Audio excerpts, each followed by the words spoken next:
Hello guys, welcome back to our YouTube channel. So in today's video I'm going to be showing you how to use Google Assistant on lock screen.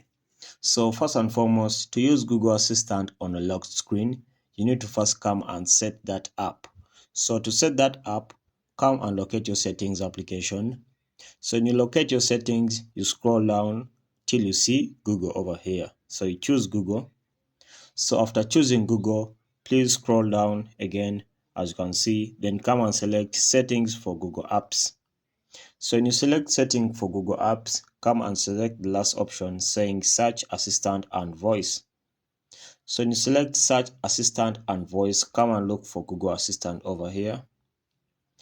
Alright, so when you select Google Assistant, come and look for lock screen. Lock screen is over here.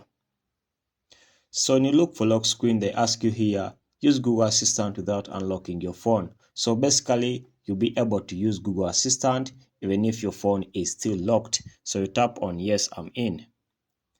So when you turn that on, you're basically good to go. Alright, so whenever your phone is locked and you've turned on this, following the procedures and steps I have shown you, you'll be able to use Google Assistant even on a locked screen. Alright, so that's all guys. Thank you for watching and we shall meet in the next video.